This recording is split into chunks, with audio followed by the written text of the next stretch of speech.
echoes of violence. As I put my hand up to stop somebody, I noticed my whole arm was just covered with blood. The memory of unspeakable sorrow surrounds Thurston High School.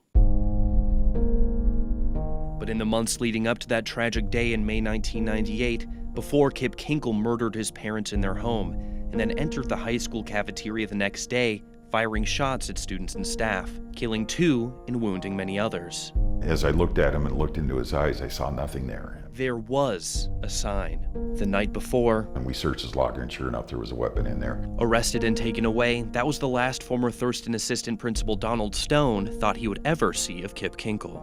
I can remember following that up and saying, you need to work on this stuff. You can't deal with stuff with violence. And, I'm not sure he was listening to me or not after that. Investigators would learn that Kinkle was bullied, He was thinking about revenge. and teachers said violence made its way into his schoolwork. Do you think that this is something that could have been prevented if somebody had spoken up earlier? I suspect so.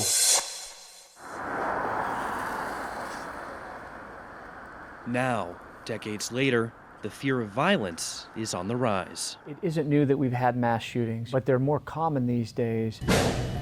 In the weeks after high-profile shootings in Gilroy, California, El Paso, Texas, and Dayton, Ohio, that killed 24 during the first week of August, the FBI received 15,000 extra tips about threats of violence.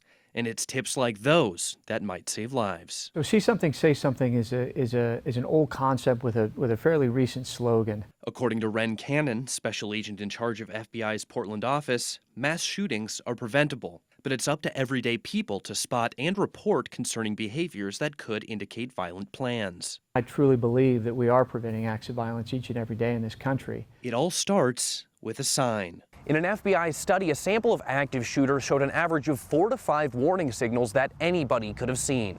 Over half showed signals of depression, paranoia, or other mental health issues, unusual disputes with friends and family, or outright told somebody about their intent to harm someone.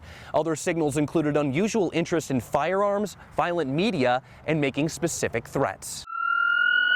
There are almost always warning behaviors that people exhibit beforehand. Psychologist Dr. Brianne Martin says these signs are detectable weeks, months, and even years before mass shootings occur. It starts with some sort of negative internal state, something we've probably all experienced at some point or another, whether it's poor, feelings of poor self-worth, feeling like other people don't see our value.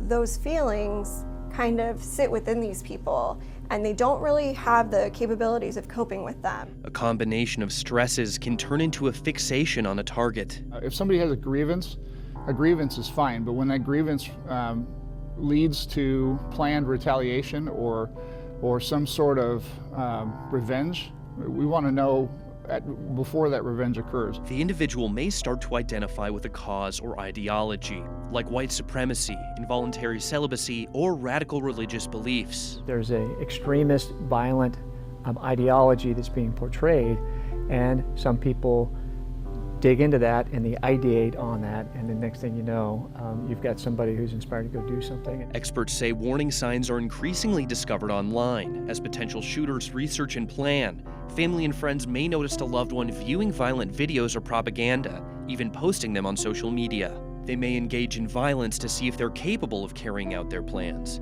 picking fights or killing animals. In these violent fantasies, there's a way to regulate those feelings of poor self-worth. I can get revenge against those people who made me feel fear or hurt or humiliated. According to experts, mass shooters don't snap, they decide. So what can the rest of us do to help end these killings? Experts say there are key strategies that all of us should keep in mind. First, pay attention to the people around you. If a person not only talks about committing violence, but how they're going to do it. Second, if you see something that concerns you, put it in context. How has this person responded to stress or loss in the past? Have they shown a tendency to react violently, to maybe engage in suicidal ideation? Those are indications that these people don't have the coping skills that they need to adequately cope with any big critical life events that happen. And third, intervention at any stage. If we don't have the information, we can't do a thing with it. Please tell us. Telling a trusted authority, police, or FBI is the biggest step. Investigators will see if there's evidence of a threat. This is America. There are checks and balances, and nobody's going to be hauled off to jail because you've called us with a tip. The horror of the Thurston High School shooting still haunts Don Stone. I am still being treated for PTSD. To him, the lesson is clear. The amazing thing that happened after that, See something, say something, I had a lot of kids report bullying to me. Kids were in my office waiting for me in the morning. save lives.